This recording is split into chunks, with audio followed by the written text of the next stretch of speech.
yet. There we are. Okay. Hello, everyone. All right. You seem to, you're so aware of everything. That's very impressive. Anyway, all right, guys. So we are at Chapter 7, Section 1, The Stolen Bridle. Jamie, take it away. Okay. Post haec sanctus Brendanus cum suis sociis cepit iteragere et fratribus dicere. After this, St. Brendan, with his companions, began to travel and to say to the brothers, I guess that is, and he said to the brothers, Videte ne aliquis ex vobis aliquid ex substantia istius insulae tollat secum. Basically, watch out lest any of you should take with him anything of the substance or and basically anything from this island. Mm-hmm. At illi omnes responderunt, and they all responded to him, absit pater ut aliquid furti violet nostrum iter. Basically, far be it from us, Father, that anyone should profane our journey with theft. Yes, except I maybe should have given you a note on this. Aliquid furti is a neuter and then a genitive, so it's a partitive genitive, lest anything of theft should violate our journey. I see. Write that down. Tunc Sanctus Brendanus dixit, then St. Brendan said, Ecce frater noster, quem predixi vobis heri, behold, our brother, of whom I predicted to you yesterday, habet frenum argenteum in sinu suo, has a silver bridle in his. This would be the equivalent of a pocket, basically, in the fold of his garment. Like the fold of his front of his garment. Yes. Yes. Exactly. Quem hac nocte tradidit sibi diabolus, which on that night the devil gave to him? Yep. Yeah. Okay. Two things. I think the praedicere vobis here is probably something like the one I warned you about. Yeah, that makes more sense. And hoc nocte, I think, probably means tonight, or meaning this overnight. Yeah. Okay. Cum heck. Sorry. Jamie, is frenum there? Is it actually masculine for some reason? Going with quem. I think. And the quem is the frater. Oh, it's quem hac nocte. Yeah. Is that not referring to frenum? The bridal witch. Yeah. Because it should be neuter in the singular. It should be neuter. It's one of those weird words that can be that's masculine in the plural except in poetry, but the singular is always neuter in classical Latin anyway. Is it different in medieval Latin?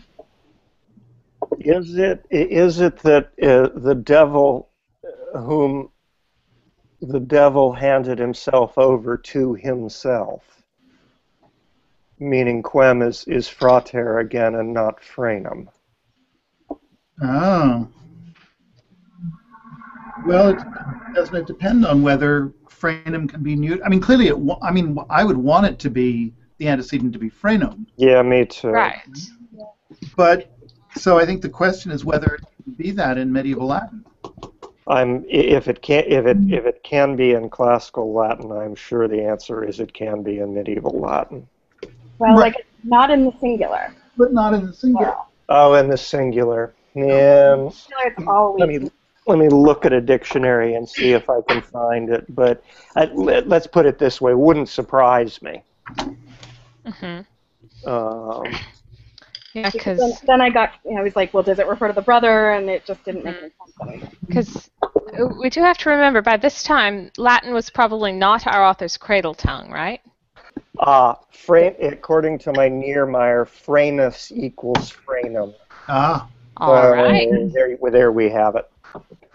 Well, So, that clears yeah, it it up. is. I think that works better that it referred to Franum. Or maybe Thank you. refers to Franus. I don't know. Great. Well, thank you for Well, catching good that. to know. Thank you. Yeah, excellent. Okay. Cum hec audicet predictus frater, when the aforementioned brother had heard this, that was for Professor Turpin, Thank you. had heard, jactavit illum frenum de sinu suo, he threw that bridle out of his pocket, et cecidit ante pedes viri Dei, and he fell before the feet of the man of God, dicens, saying, Peccavi pater ignosce, I have sinned, Father, forgive me. Ora pro anima mea ne pereat, pray for my soul lest it should perish. Confestim omnes simul prosternevant se ad terram. At once they all together basically threw themselves down on the ground, deprecantes Dominum pro anima fratris, interceding with God for the soul of the brother. Good. And that's 7.1. Mm-hmm. Now 7.2. Elevantes autem se fratres a terra. The brothers picking themselves up from, or however, the brothers picking themselves up from the earth, elevatoque fratre a predicto sancto patre, and the one brother, the one that stole the bridle, being picked up by the aforementioned Holy Father that the story's about, so kind of aforementioned for the guy that the story's about seems a little odd. I think this author uses predictus pretty often, doesn't he? Kind of loosely. Yeah, almost like that just means that ancient that Holy Father. That makes sense. Ecce viderunt Ethiopem parvulum salire de sino suo. Behold, they saw a small Ethiopian, or an Ethiopian boy, jumping, or they saw him jump out of his pocket, the fold, et ululantem voce magna, and howling in a loud voice, ac dicentem, and saying, Cur me vir Dei, jactaste mea habitatione? Why do you throw me out of my home, O man of God, in qua jam per septem annos habitavi, where I have lived for 7 years now, et facis me alienare ab hereditate mea, and have made me lose possession of my inheritance, or my property. Sanctus Brendanus ad hanc vocem dixit. St. Brendan said to this voice, Principio tibi in nomine Domini Jesu Christi, I command you in the name of our Lord Jesus Christ, ut nullum hominem ledas usque ad diem judicii, that you harm no man until the day of judgment. Good. Great. One thing about vocem or vocem, depending on how I'm pronouncing it in this minute, it does mean voice, but I think this is more frequent also in medieval Latin and classical Latin. But it can mean word or even discourse. It can get used kind of an equivalent for sermo. Okay. So I think that's this remark is a nice idiomatic translation, I think. Thank you. Thanks very much. It might be worth saying something about Latin pronunciation for those of you. I don't know if anyone's troubled by this. John's kind of new to this. Oh, hi, Siegel. You just popped right up. Hi, Siegel. Again, for people who are at this kind of early stage in their Latin, one thing you may or may not have to decide is whether you want to have what we might call American or any other national classical pronunciation, where we would say dicit, where we would say woke, or obviously Jamie's more medieval pronunciation is perfect for this text. It's obviously, if there is a more right pronunciation for this text, that kind of medieval Church Latin pronunciation is more appropriate. My impression is that that high schools just do it differently. That some high schools teach church pronunciation, still not even confined to Catholic schools, and some high schools, I think most high schools, teach that more standard classical pronunciation. Yes. Jen, you're scowling, Jen. Well, I'm not familiar with any high schools teaching that aren't Catholic schools teaching anything other than the restored classical pronunciation. Well, actually, it's a little bit interesting. I can't speak to high schools exactly, but I'm a high school student, and my teacher, well, she's, I think, pretty much self-taught, learned it out of a book, and her accent is very ecclesiastical. I think she just thought it sounded nicer. Right. Well, here in Helena, Montana, it's all W's for V's and hard C's. So Very classical. yeah, Isaiah would climb all over me when I would sort of lapse into church Latin. Not that I've ever learned that at Swarthmore. Let me hasten to add. Isaiah, your son, not the prophet. Yes. Yeah. I've read though that who weren't necessarily up on your private life. You hate it when a Hebrew prophet goes all medieval on your ass. Strange. I've read that the use of V for V instead of W sound starts from like the 3rd century. But it's possible that it lingered later in some areas. I mean, now, okay, refresh my mind real quickly. Who is writing this? Is this a continental author or is it an insular author? No one knows. I think most people would think he had some connection with Ireland. Whether he was the subject matter would suggest. Right. Whether he was an Irishman on the continent or whether his source was an Irishman is not so clear. I think you could be but I think it's insular Latin, though, don't you think, Bruce? I mean, this would count as an insular. Yeah, it does seem like it's. I am not very familiar with insular Latin. This seems its own sort of sub-dialect or something to me, and that may be insular. You know, the person who's going to know about pronunciation changes and can tell us how characteristically insular this is Karen Ruff. So maybe she will check in via the YouTube for us. My comment is much more about what people learn in schools and what anybody who's watching might want to be learning. I'm thinking particularly of John and Siegel, who have to decide what kind of Latinists they're going to be. Either one is fine. Reading classical Latin with a medieval pronunciation will strike classicists as strange, but we deal with it. We're a very flexible bunch. I was just saying, sorry. I think everyone's trying to talk at once. Go ahead. Okay. I've actually learned different ones from different teachers at different points, and so I go back and forth sometimes and use a really strange mixture at other times. So don't take me as an example. Anyone out there? Well, my teacher used to, in college, taught us what is the reconstruction of the ancient Roman pronunciation, but also when we were doing medieval Latin or patristic Latin, then we would switch pronunciations, as it were. And one of the important things of learning from that is that, the original Roman Latin is very militaristic. And it has this sort of, the reconstruction has this hard sound. And the later sound has a lot to do with how pretty it sounds when you're singing it.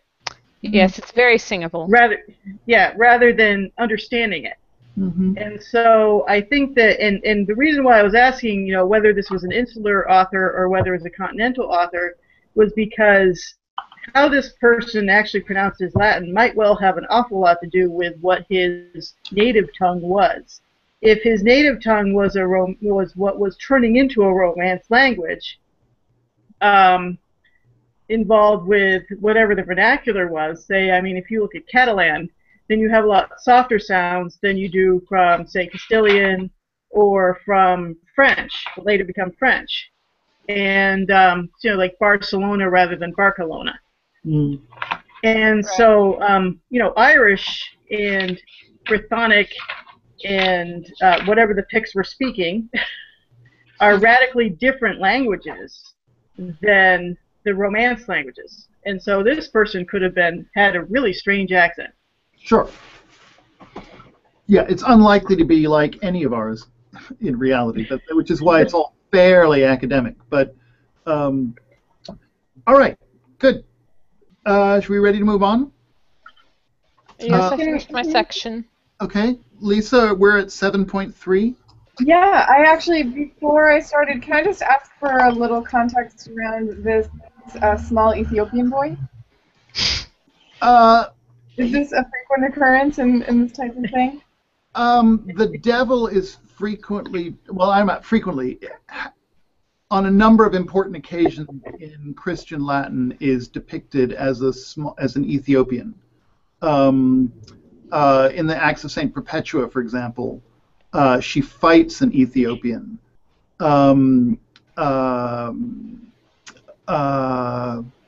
Or is he called an Egyptian? I can't remember. But he's called an Egyptian. In Athanasius' the Latin version, that's Sulpicius Severus of Saint Anthony, the first the desert hermit. Mm-hmm. He has a run-in with a black boy at some point. Right. And Saint Anthony is much more obviously the literary model of this text. Or a literary model of this text. You know, we just have to accept it as a certain amount of primitive racism. It's really this is actually a really long and complicated question because black is the color of the devil and associated sometimes with sub-Saharan Africans, but there was a Saint Maurice of the early Middle Ages who was African, but he was from the Mediterranean coast, like Saint Augustine. But he is quite frequently in the 11th and 12th century portrayed in art as having the features of a sub-Saharan African. And black may be the color of is the color of the devil, but it's also the color of monks' robes. Mm-hmm. So there are positive and negative valences of both blackness and sub-Saharan African features. It's also a good 1,000 years before the African slave trade, so none of that applies. Right. Right. Is this the devil or is this a devil? I think it must be a devil because if it was like Satan, the major, most important, the leader of the devils, then it obviously would not have worked at the present moment for St. Brendan to say, "Don't hurt anyone until the day of judgment." Right. Would it have? Yeah, and it's hard to imagine the devil hanging out in the body of this monk for 7 years. You think he'd have had other things to do. Yes. Yeah, besides stealing And would have been a nice 7 years for the rest of the world. Does that answer all your questions, devil-wise, Lisa? Okay. All right. This is a hell of a good topic, isn't it? Oh, It's yeah. very interesting. Very interesting. That was a pun, folks. Oh, I didn't even get it. It's not a good joke when you have to explain it, really not. Or explain that it's a joke. My goodness. All right, so 7.3. 7.3. So again, the man of God turned to the aforementioned brother and said, "Take the body and blood of Christ, or of the Lord, because your soul in this way will leave your body. Is that right? I think so. I think no, I think modo is adverbial. It's right now. now. Yeah, Okay. you're about to die. Gotcha. That makes way more sense. The modo plus a future is almost like a Romance language. What do they call it? Future proche in French. Mm-hmm. You know, Okay. the kind of I'm just about to go down the street. Gotcha. Okay, that makes way more sense with the next sentence. For indeed, here you will have this place as your tomb your tomb. This will be the place where your tomb is. Those are two genitives, you realize, right? The place. Yeah, of your tomb.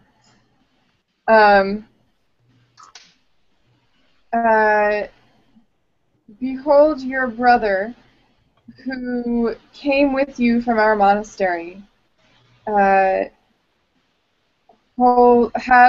this place of his tomb in hell. Has the place of his tomb in hell. Yes. Right.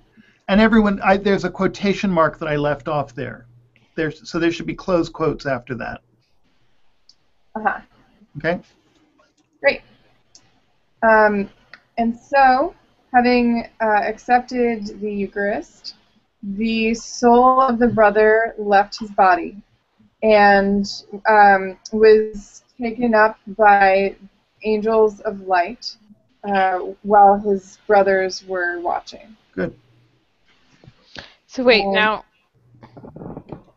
who is it that's going to be buried in hell, and what exactly does that mean? Is it the same brother that stole the thing and that's dying, or is he referring to one of the other three?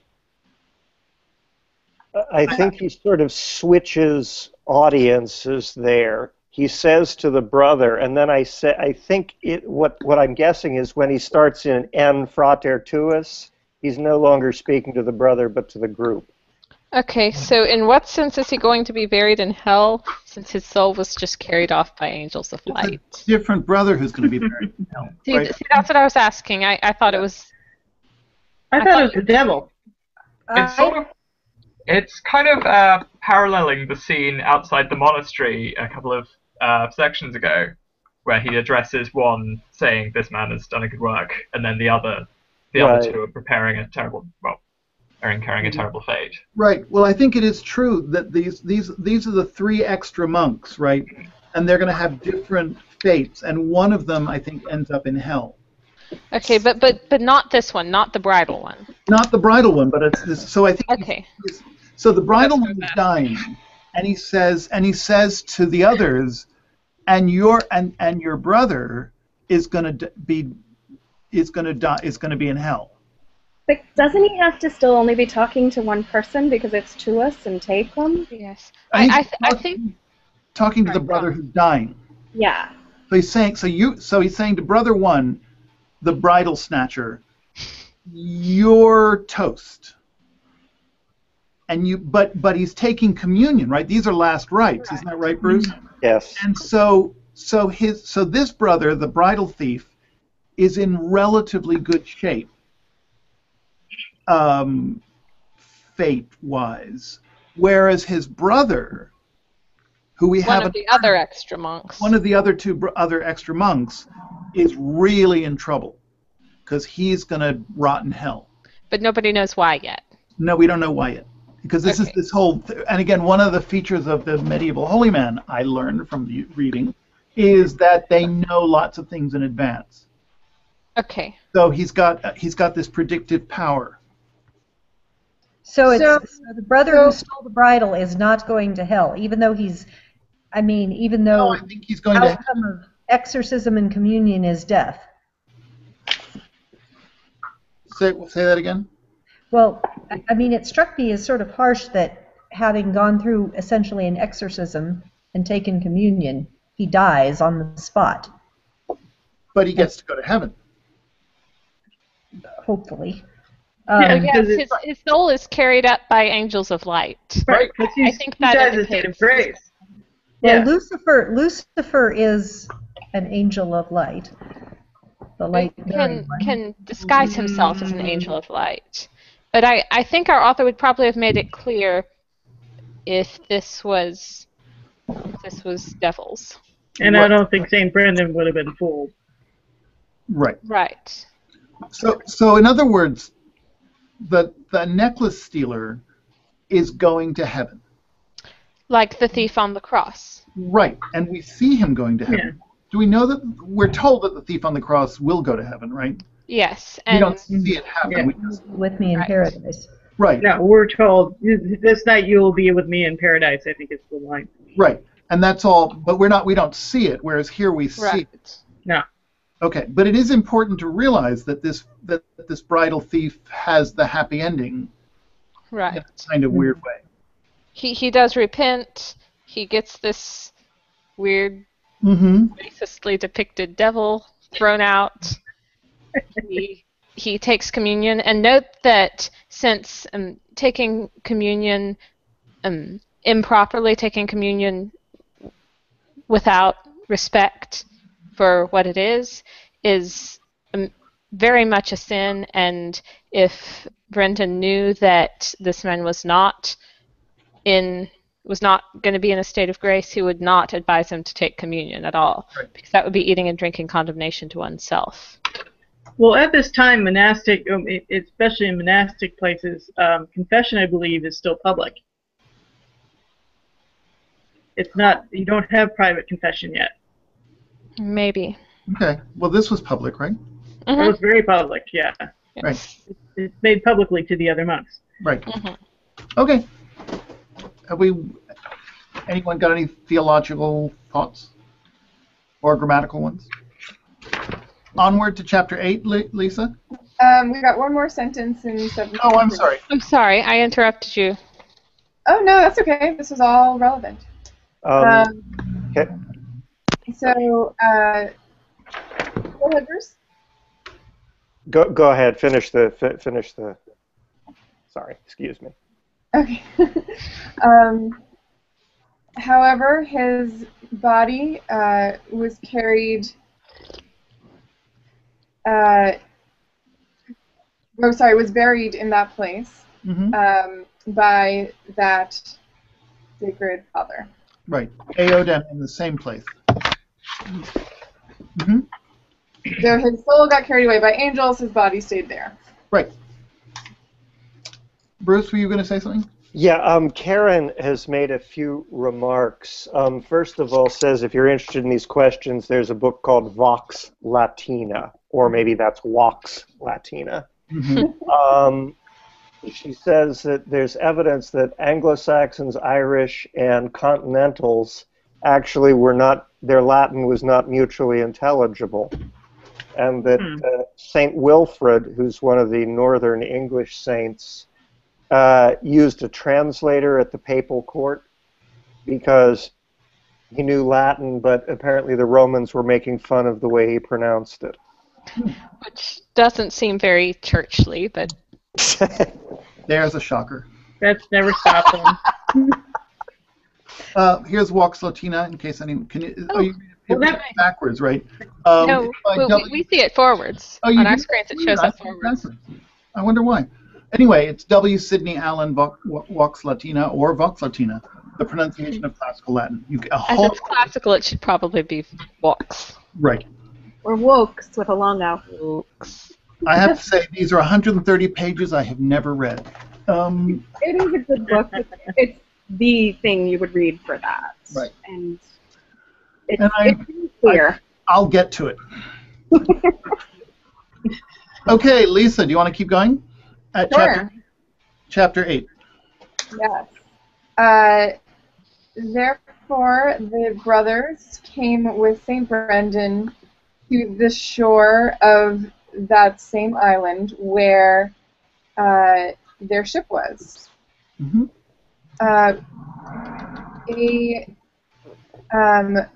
A youth ran up to them while they were getting onto the ship, Good. carrying a basket full of bread and an amphora of water. Good. And he said to them, take benediction or blessing from the hand of your brother. For a long journey remains until you find rest. Is that right? Until you will find rest, or okay. Or rest, or I don't know how you want to translate consolation. But yes, consolation will do. Yeah, okay. Actually. But presumably it's more physical. It's more something like. Yeah, so maybe comforting or something like that. Or comfort. Comfort.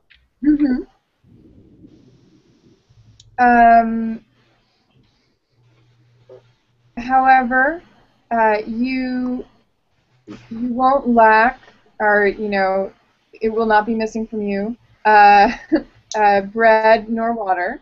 Good. From this day until Easter. Good. However, having accepted, or the benediction having been accepted, they began to sail into the ocean, always fasting for 2 days at a time. And so the ship is carried through various places of the ocean. Good. Right. So they're literally there,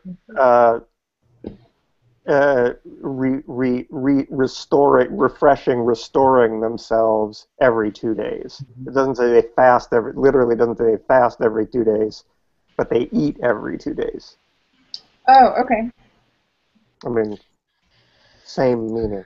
So in Accepta autem benedictione, the autem there, is that an example of the medieval habit of using conjunctions kind of to mean and the next thing without any regard to, or without very much regard to whether they actually mean, especially the kind of contrastive conjunctions, they tend to lose their contrastiveness, don't they? And is that an example of it?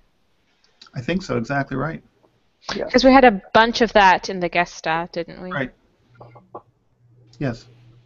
Yeah, too. We get a lot of tom and autems that aren't really contrasts, as you say. Okay, any questions? Finally get to the Faroe Islands. I'm so excited. Lucy. My battery is about to die, and I need to beat some baseball traffic anyway, so I'm going to sign off, but I will see you all next week.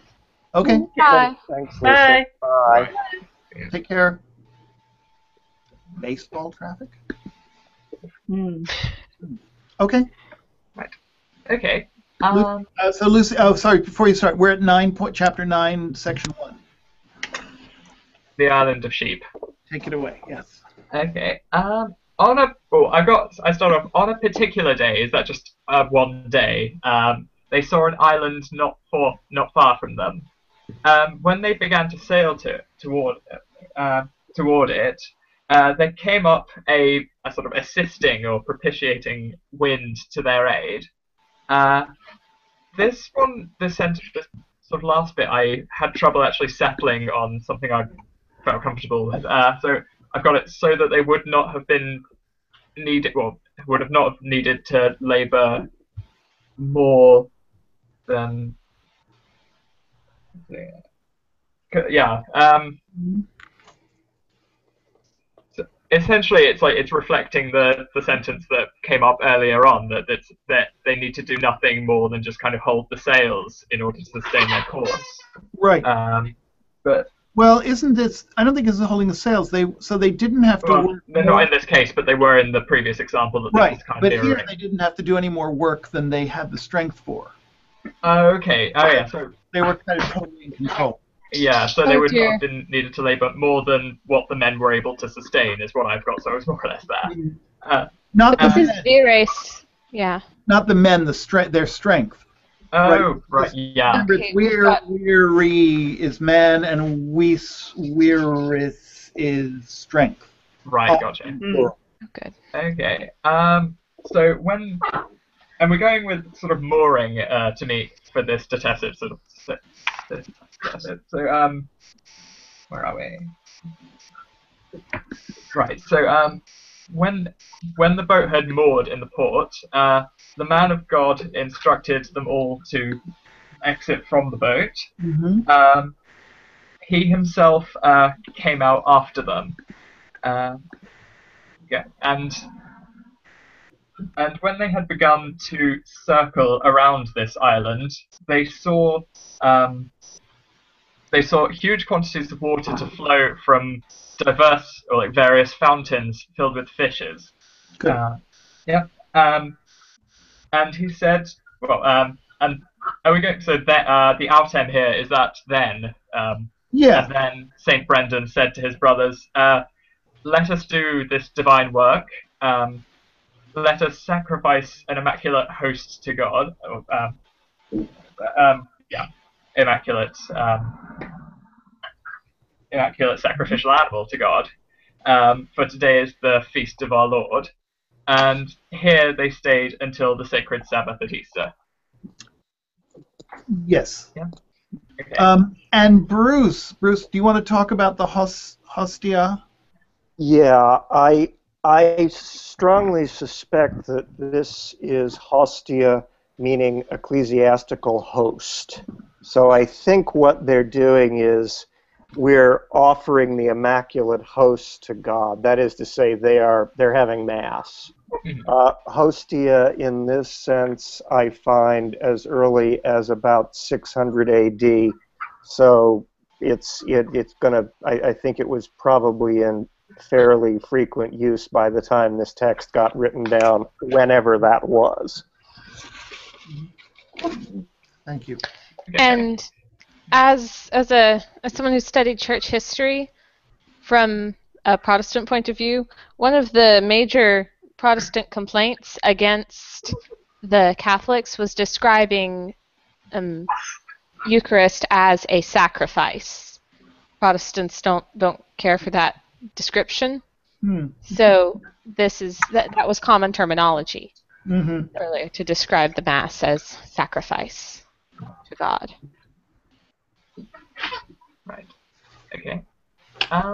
So 9.2. Wandering, well, sort of perambulating, wandering around that island. I've gone with however in this case. They came across multiple flocks of sheep of one color, which was white, and it was such, or there was so much that there were so many that they were unable to see the ground for the multitude of sheep. Good.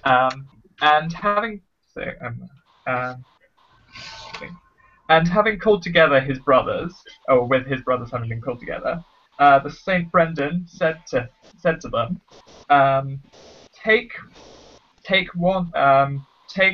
that which is necessary from the flock for the feast day, the festival day, and truly the brothers were hurrying in accordance with the mandate of this man of God concerning the sheep. One, I think I've got that. So one of the brothers at once took one sheep from the flock, and he having and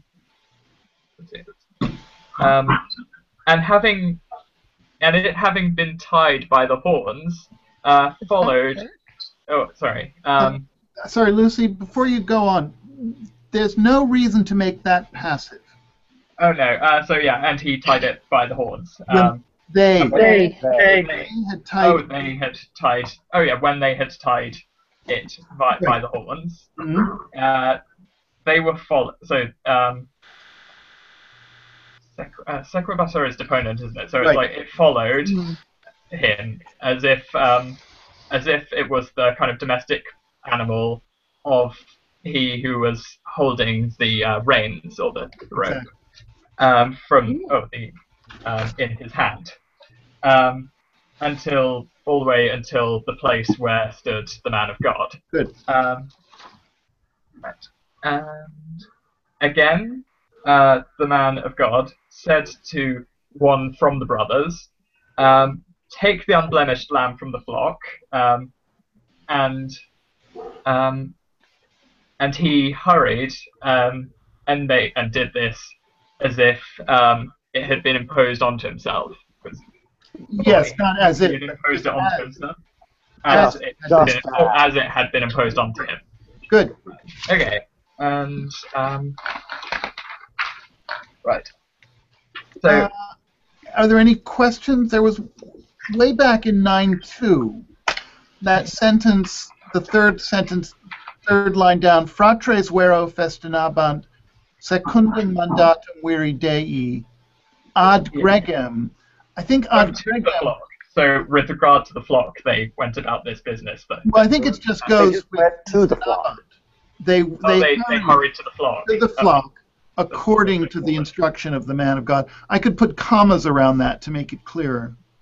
Yeah, but no, that does sort of now jump out now that I think it. Okay. Any questions? When did Christians start celebrating the Sabbath on Sunday? Earlier. Yes, I think basically as long as Christianity has existed. They used the Jewish 7-day week. Well, but I thought it was Constantine. Constantine made the Dies Soli, the Dies. Yeah, Soli. I think he made the 7-day week universal. But I think that's what helped move it to Sunday. To Sunday, right? Because it wasn't initially Sunday; they were practicing Jews initially. Right. Christians. Right. Well, and there was one of the heresies was not shifting. Right. Right. And then of course there's the Easter fight. Right. But this I read some about that in Bede recently. I think this might be before the Easter fight, though. I think so. A century or so. Yeah. Mm-hmm. Okay. On a more pedestrian or I don't know what the word is. So Bruce tells me that the reason they're taking this lamb is they're going to eat it. Is that clear to everybody? Mm-hmm. Yes, pretty much. Okay. It is really confusing to have immaculatum hostium and immaculatum agnum or onium. But I think that has to be, I think they're just getting fresh. I think before they were making the sacrifice of the host, and and they're now just getting a nice fresh baby lamb for Easter dinner. Church supper. Right. But in other words, the immaculateness of it is kind of irrelevant. Yes. Well, yes. So they're not vegetarians. No, he is, but they're not. Okay. Brendan is. I think we find this out later. But what they're eating is more like Southern Church food, and so the Immaculatus actually may be very relevant because Southern Church food has to be good. Yeah, but not immaculate. Right. And not lamb. Anyway. Yeah, chicken, but right. We won't go there. Everyone's so I take it that the immaculate chicken just sounds wrong, doesn't it? I'm going to try that at the next church supper. The only immaculate chicken is barbecue. All right, class. Okay. July moves through July. People are getting giddy. Victoria, 9.3. So, glossing over what it is they had prepared. When they had prepared everything, all things for the work of the next day, behold, there appeared to them a man holding in his hand a hamper or basket full with bread that had been baked in the ashes and other things that were necessary. When he had placed this in front of the man of God, he fell forward upon his face for 3 times at the feet of the Sacred Father, saying, this I'm not sure about, what of merit to me, O pearl of the Lord, is it that, I guess, you should eat in these sacred days from the work of my hands? And is he asking, what credit do I get for this? I think so. Okay. St. Brendan, with this I took it as kind of a rhetorical question. I mean, so when I said yes, he's asking that, he means that. Isn't it a credit to me? Well, rather, who wouldn't want to bring food to you? What credit is it to me, O pearl of God? I wouldn't have taken Unde that way, but is that kind of the sense? It's no credit to you. What credit is it to me? Merit? From whence cometh merit, O pearl of God? I thought it was kind of a self-effacing thing, like, I'm good enough to bring this. Yeah, how did I get this job? Okay. That's how I took it. St. Brendan, with this man elevated from the earth and given a kiss, said, Son, our Lord Jesus Christ has proposed or shown to us this place where we are able to celebrate his sacred resurrection. To him, the aforementioned man said, Father, here you will celebrate that sacred Sabbath. Vigils, indeed, and masses. Tomorrow, in that island which you have seen, God proposes or puts forward to you to celebrate his resurrection. Perfect, except quam vos videtis is present, which I think matters because I think he's pointing to the island. He's on this one island, and he says, tomorrow you're going to that island over there. And I think these are these 2 islands that are within sight of each other. The island of sheep and the island of the birds are in sight of each other. So, vigils and masses tomorrow in that island which you see over there. Yes. God, okay. God. Yeah. It's also, notice it's also the vigils. I think this Vero we should take seriously as you know, you'll celebrate the Sabbath here, but tomorrow God has planned for you to celebrate the vigils and masses of his resurrection. Those are genitives. In that island which you see, that their island. Mm-hmm. Is that good Southern Protestant, Jamie?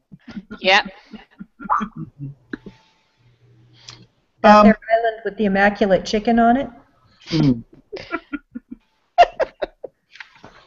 Also, in case anyone's following this, my note number 1 ad opus Christine Dei, Bruce reminds me it's not Good Friday, it's Easter Sunday. They're on Holy Saturday and they're getting ready for Easter. Okay. Any questions? Move on happily. Paula, you ready? Yep. We're at 9.4. Okay. While he said this, he held the attention of God's servants, and all things that were necessary to prepare for tomorrow. Hold it. I know what's gone wrong. Capit this is medieval capit, i.e. it's coipit. He began. Well, I was wondering what is it? Because it says the note says assiduous service attention. Yeah, but that's upsetting. Right. He began. So I guess it's he began to prepare. He began to prepare attention of the servants of God and all which were necessary for tomorrow. William, did I send you a note about obsequium? You did. So what did you say to translate it as meal? What I said is that I can find, again, in very early medieval texts, an obsequium more or less doing the same thing as victus would do classically. So it can mean provisioning or even maybe just meal. Right. So, and it makes sense because that's what we're talking about. He began to prepare a meal. Right. For the servants of God and everything that was necessary for tomorrow. That makes more sense. I'm sympathetic, Paula. I want capit obsequium looks to me like he's snatched obedience, but well, yeah. I mean, the thing was, I was thinking it was capit, but it didn't make any sense. I think that the coipit here, or chapit, goes with the infinitive preparare. Yeah. Preparare. Yeah. Right. So he began to prepare, not just he Right. began. Right, but prepare obsequium is tricky unless you have Bruce's understanding of obsequium. Yeah. Mm-hmm. Okay. Good, Paul. Okay. All Bruce has is a dictionary. Right. With all things completed and gotten into the boat, Mm-hmm. The aforementioned man said to St. Brendan, "Your ship cannot carry any more men." Which point I think, well, it's a good thing they lightened the load by losing one of those monks. Anywho, I think it's just cannot carry anything. Anything more? Anymore. Yeah, I was just saying any more, and I was thinking is it any more? Anything more? Any more people or any more food? More supplies? Yeah. Okay. You've loaded it up enough. That's what he's saying. Okay. Mm-hmm. I will send over to you after 8 days those things that are necessary to you for food and for drink, even until Pentecost, which is like a long time. Yeah. If we're at Easter. St. Brendan said, whence, basically, loosely translated, how do you know where we'll be in 8 days? Not even loosely. That's just... Okay. Remember that Nosti is perfect in form but present in meaning. Noe is Noe means I have known and therefore I do know. Mm-hmm. So it's one of those. It's one of those. It's an exception where you just have to ignore the grammatical meaning of the verb. Okay. So it really is. How do you know where we will be? Okay. All right. He said, this night you will be on this island which you see nearby, next to you, and tomorrow even until the 6th hour of noon. Thereafter you will sail unto another island which is not far from this island opposite the western beach, which is called a paradise of birds. Mm-hmm. Hang on, let me scroll up a little bit here. Okay.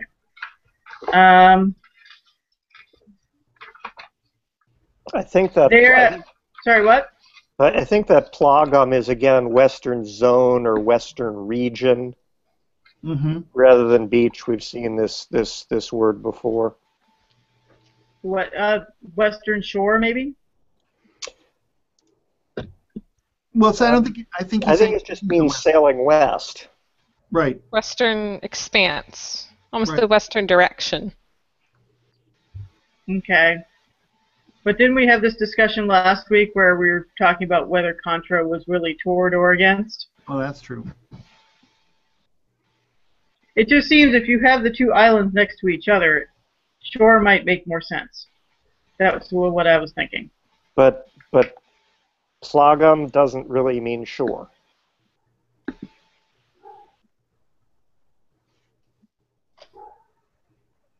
Right. Oh. There's sort of 3 different things that plaga usually means, and those are a wound or striking someone to create a wound, a snare, or a region. How the French ended up with plage, I'm not quite sure. Yeah, that's their problem. Like something like plage that gives you playa in Spanish and plage in French, but it has an I in it, doesn't it? But that's a totally thing I just made up, so.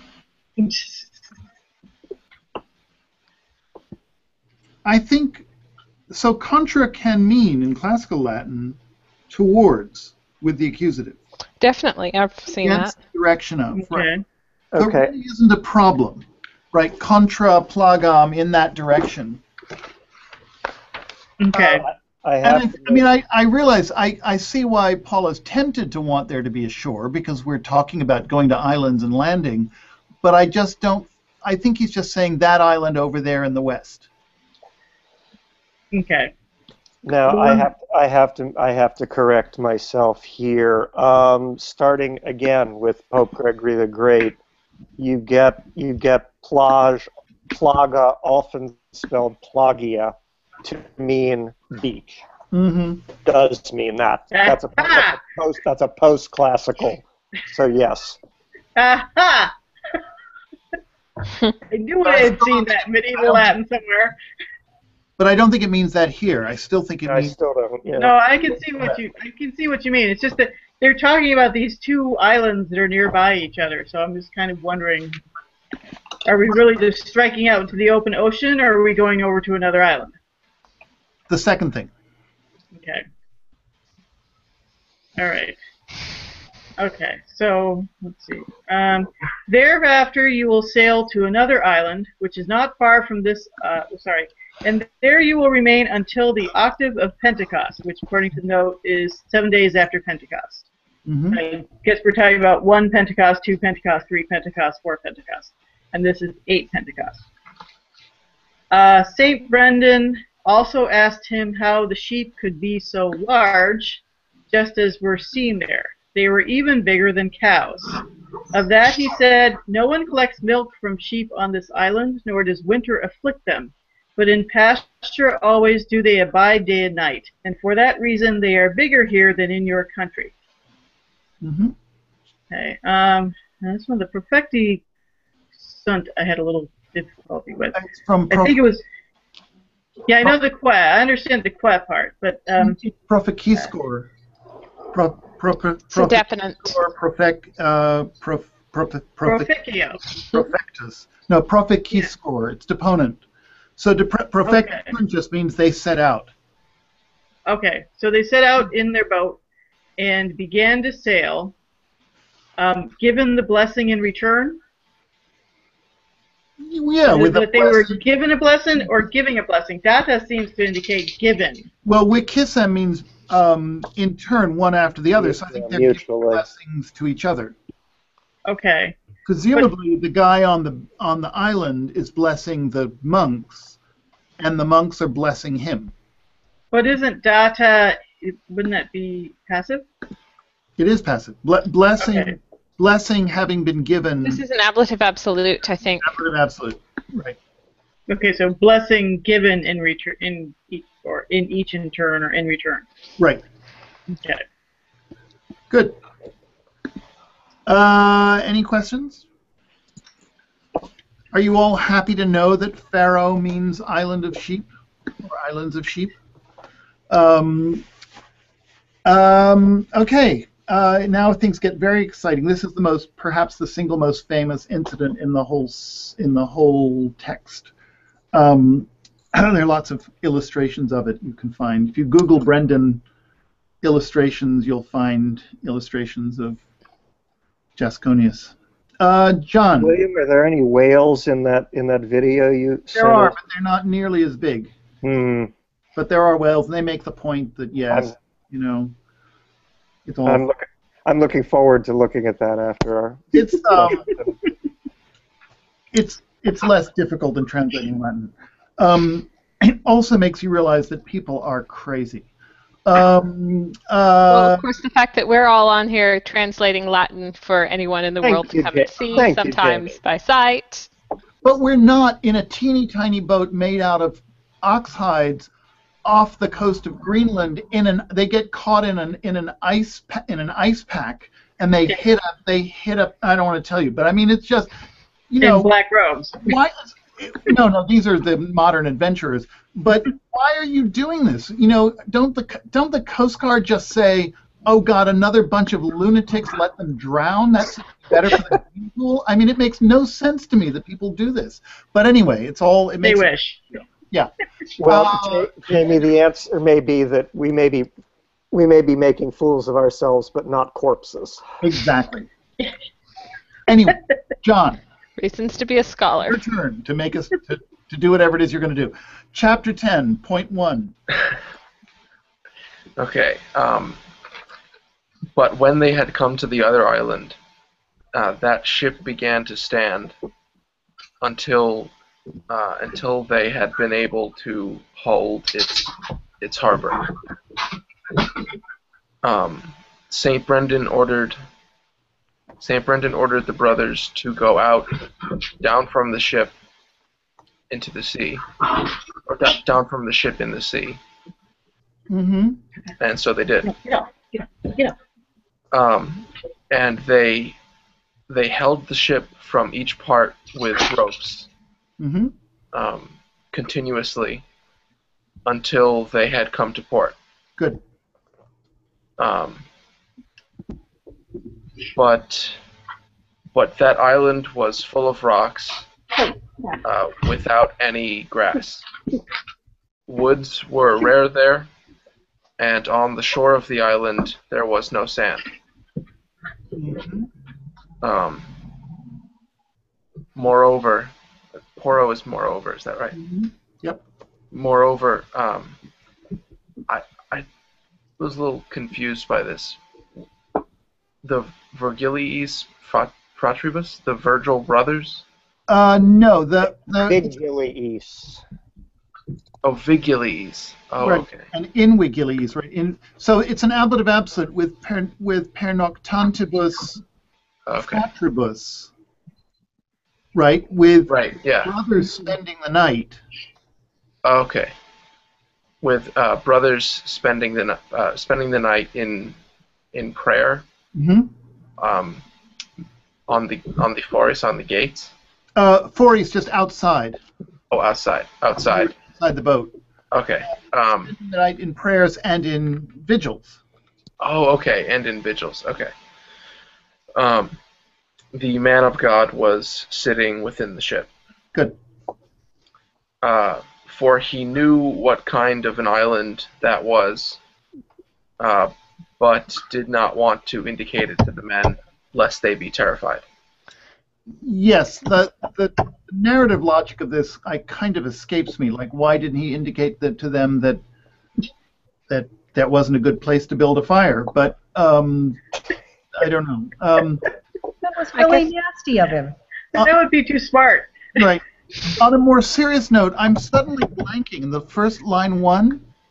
So when they came to the island, they kind of ran aground, right? The island began to stand, the ship began to stand fast. And then what do the next words mean? Before they had been able tenere portum, to get to port, is what that must mean, right? Tenere? I guess so. It looks like they got run aground before they got to the port they were aiming the harbor for. properly, yes. Right, to get to the harbor. But tenere portum seems an Maybe odd... stuck on a sandbar or something. Right, or a fin. Although, in view of the fact that this is a whale, they're spending Easter on a whale, guys. I know. It's tenere portum. It's... Yeah, I didn't look that up. Never mind, that's what it's got to mean. I'll look it up. Does it just mean that they got becalmed before they could land? Well, it could be. Well, except they have to get out and pull. So I think it's got to be, they've got to wade. They couldn't swim and pull it ashore. Right? They would try. I think they would try if they felt I don't think anyone has ever been able to swim pulling a boat. I don't think that's how boats get moved. Well, they're about to spend Easter on a whale, so... I don't know. I don't think that's how boats get moved either, but I've never heard of anyone that spent Easter on a whale. No, so. It's true, and it's hard to know what they would be wading. They're walking up the submerged bits of the whale. Yes, It's a very big whale, after all. I've heard of cases of people swimming, pulling boats. They were usually much smaller boats, but... Of course, this is not a huge boat. They made it out of... Okay. I still. And also, there's a lot of fantasy in this too. I mean, let's face it. This is obviously an elaborated narrative in parts. All right, John. Speculative fiction. John, keep going. But with the next day done, he ordered the priests to sing the masses one by one. Good. And so they did. Good. When St. Brendan had also himself sung Mass on the ship, the brothers began to carry raw meat outside down from the ship. Good. In order to season them with salt. Mm-hmm. And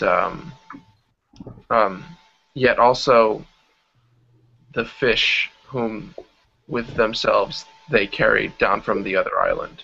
Good. So they're salting the fish too. When they had done this. Yeah, this is hike. Right. When they had done these things. Oh, the spelling thing. Oh, okay. When they had done these things, they placed a cooking pot above the fire. But when they were serving wood on the fire and the cooking pot had begun to boil, the island began to move itself just like a wave. Good. In truth, the brothers began to run to the ship, begging for protection of the Sacred Father. Good. Holy Father. Can I say just one thing at the very beginning of the section? Mane really means in the morning. So it's when morning had been made. It's an indeclinable noun, but it's serving, I think, as an ablative absolute, basically meaning the next morning. Right. Okay, good. Seagull, are you ready to take over at 10.3? Yes. Moreover, he was dragging inside with each single hand. After they he was dragging singulos, the individuals. I guess we would say he dragged them in one by one. One by one with his hands. With his hands, right. Okay. After they carried the deserted and everyone else, they started to sail forward. Wait a minute. Hold it. They started to sail, Cape Nawagare. The first part, again, is an ablative absolute. Relictis omnibus, with all things having been left behind, quae portabant, which they were carrying in that island, onto that island. So we would say, having left behind all things which they had carried onto the island, but Latin, it just doesn't come out quite so well literally. Literally, all things having been left which they were carrying onto that island, and then the main sentence, they began to sail. Okay? Okay.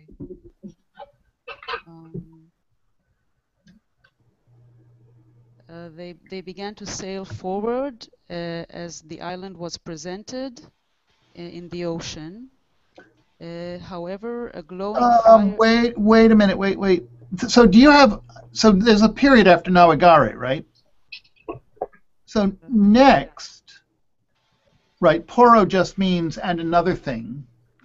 It can mean forward, I guess, but here I think it just means next, or furthermore. And then the subject, Illa Insula, that island, Ferebatur, was carried, or I guess really just traveled, in Oceanum, into the ocean. The island was traveled? Right, because it's a whale. I checked the dictionary and I saw that fair could also mean be shown, but I guess that if it's a whale, yeah, it makes sense. It can mean reported. It can pharaoh gets used for they. Pharaoh means they say a lot of the time. Yeah, they Fair say they to it is report. said. But here I think it's much more like a verb of motion. Now, can pharaoh in the passive mean to like travel, to make progress, be born? It seems like it can, but if it doesn't, it just means it was carried somehow mysteriously, i.e., by itself, into the ocean. Right? Is that right, Bruce? Is that? I can't do any better. Okay. I'm not. I think it's just a little odd. Mm-hmm. I can't figure out a way to make it less odd. Okay. I mean, maybe I should just punctuate with like an exclamation point after Oceanum, right? Because I think it's such an understated short sentence that you don't quite realize what a bizarre thing has just. It's one of those sentences. That island was carried into the ocean. Just makes no sense unless you realize that it's a whale, which helps. A whale with a name. And a whale with the ability to move. Evidently. Okay, Siegel, keep going. However, a glowing fire was able to be seen from a distance of 2 miles. Good. Saint Brendan was encountering to the brothers who were present there, saying, "Brothers, have you admired that which was done to that island?" They said. Stop there, Siegel. We need to clean this up a little bit. So, Saint Brendan told to his brothers, "Quod hoc esset," what thing this thing was. I guess it's an indirect question. He told the brothers what this was, saying, "Brothers, admiramini, do you admire? Are you amazed? Quod fecit haec insula." This again is a sort of surprising way of putting it. What this island has done. Like, are you surprised at what this island has done? Okay. To which the answer is yes. Yes, right. Very much. Right. I wasn't expecting it to swim away. Keep going. They said, we indeed not only are surprised, but an enormous fear has entered us. Good. He has spoken to them, "My little sons, do not become afraid. The Lord indeed revealed to me in this night a secret vision of his kingdom." I think he revealed to me in the night, this night, per visionem, in a vision, he revealed the secret, huius rei, of this thing. But isn't it sacramentum? Guys, I thought it was kingdom. Okay. It is sacramentum, but apparently it means secret here.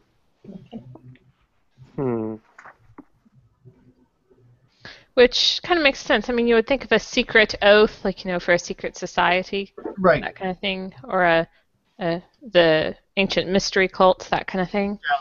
So you can see how they would be connected. Right. Either that, or it's a textual mistake, and it should be sacratum. But the editors that I'm following suggested translating sacramentum as secret. But I don't actually know how to document that. Okay, keep going. I think let's unless anyone wants. Bruce, can you do better than sacramentum as secret? No, I think that's right. Okay. It's not. It makes me uncomfortable, I have to say, but it's the best we can do.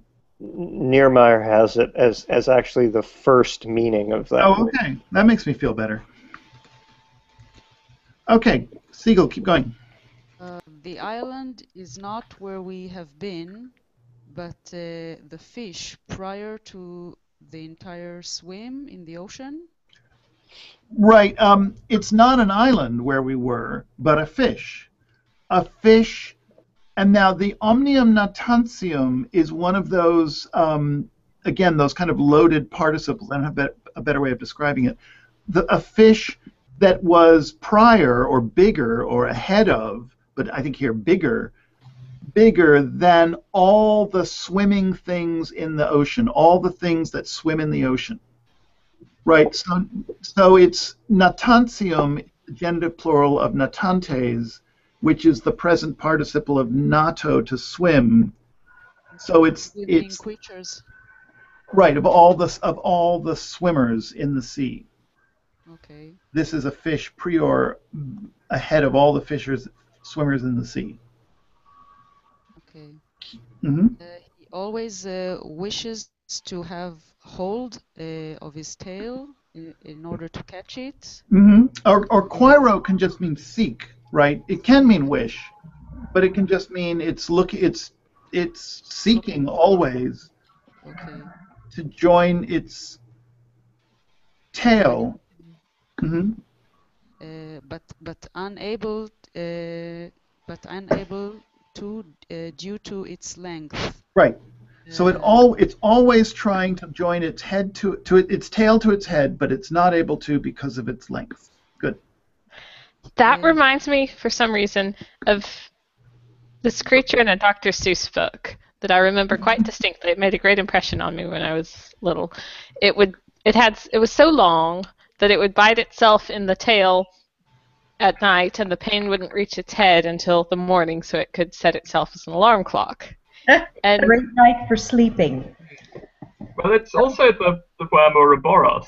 Yeah. I didn't hear that. What did you say, Lucy? The worm Ouroboros. I don't know if I've got the pronunciation right. It's Greek. It's the one that eats its own tail and it's. Oh yes. Also, presumably, I don't know that much about the Leviathan, but presumably there's some sort of clarification of that. Mm-hmm. Although I don't know if this whale is supposed to be trying to eat its own tail or just trying to see its own tail, trying to get there, like a kitten. Is it just kind of doing this as an indicator of its size? I don't know. Saying that it's not even able to reach its own tail. It's so long. Why wouldn't it be able to reach its own tail no matter how long it was? It's true, the length doesn't really come into it.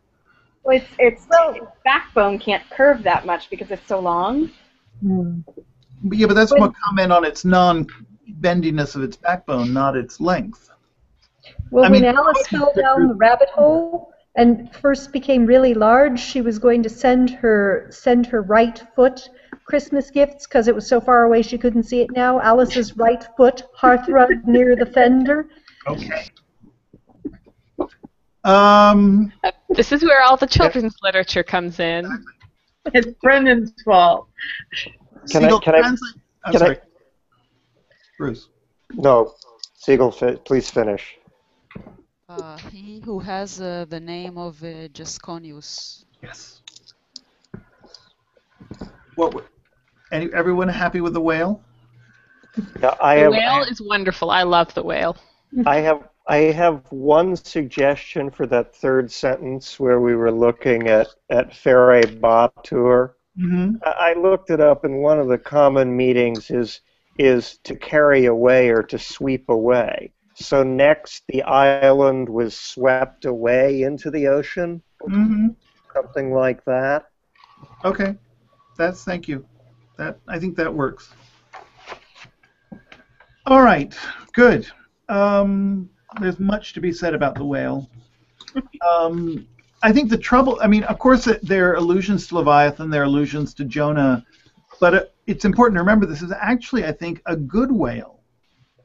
Right? This is where they're going to have for the next 7 years. He's a friendly Easter whale. Only he doesn't like having fires built on his back. Right. Well, it's understandable. He's a fish. Yes. Well, I think even non-fish don't like having fires built on their backs. All right.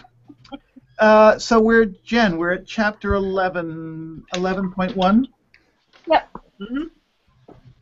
So when, however, they had sailed next to that island where they were 3 days before, and they had come to the top of it toward the west, they saw another island nearby joined to it. I guess joined to themselves, next to them, with a strait in between that wasn't very big. Mm-hmm. An island, now they're back to the island, an island that was very full of plants and full of groves, filled with flowers, and they began to look for a harbor through a circuit, like through a sailing around, of the island. Furthermore, sailing toward a southern direction, toward the southern direction of that same island, they found a little stream sloping downward into the sea. And there, they sent their boat to land. Mm-hmm. St. Brendan ordered them, however, when they were getting out of their boat, to drag the boat by means of ropes toward the bed of the river, Mm-hmm. quantum plus potuit it, as much as they could, how much more they could. Mm-hmm. There was, that river, however, was just as wide as the width of that ship. Mm-hmm. The aforesaid father was sitting in the boat, and they did what he said, for the space of 1 mile, all the way until they had come to the source or the spring of the same river.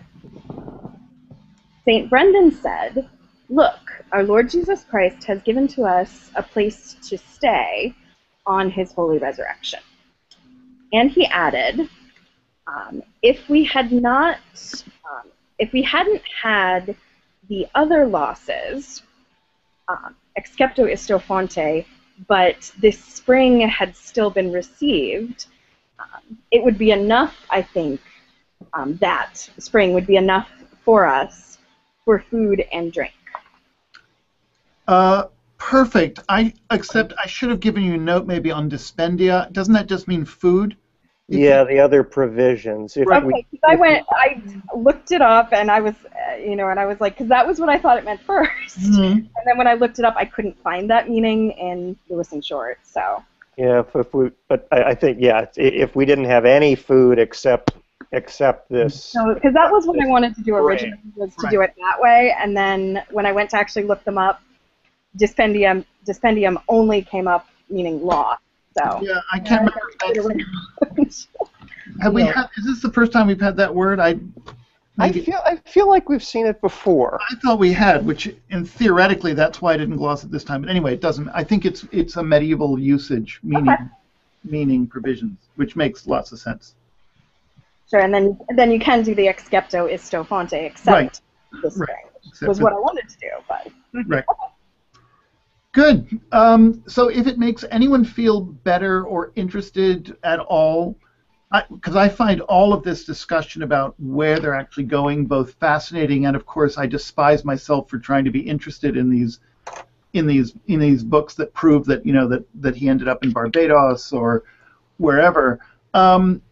Most scholars seem very happy with the idea that the island of sheep and the island of birds display knowledge of the pharaohs. That apparently in a lot of the other island groups, the islands are quite far away and you can't see them. You wouldn't say they were separated by a small channel. These islands, apparently, you would say that, and apparently there really is an island that's particularly covered with birds to the west of an island that's particularly covered with sheep. I've forgotten which one is which. One of them is called Vagar. But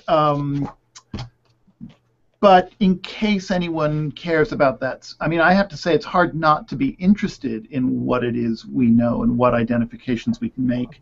But as I say, that's one that scholars seem happiest about. Even the identification of that first island they got to last, the island where they had where they found the bridle. Some people identify that with St. Kilda, and other people identify it with another of the Faroe Islands. But and there's nothing very determinative about we aren't that. given a lot of details about the nature of that island, except it had a bridle on it. Right, right. Whereas this one we do know a bit more. Sheep, right. Birds. Exactly. And apparently whales appear off the Faroes too, in case you're worried about that. All right. Well, thank you, everybody. I think we're done, right? Mm-hmm. Our work is done. So. On. Yep. All right, great. Well, we'll do it again next week if the world keeps spinning around. I don't know why I put in that negative, pessimistic caveat, but maybe just, I don't know, that time of life. Anyway, so I hope to see you all next week. I think this was fun, and thank you very much. Good night. Thanks, everybody. Thank you. Thank you. See you next week. Good night, everybody. Or good morning, depending on where you are. Right. True. Thanks. Good night. Well, later. Valete.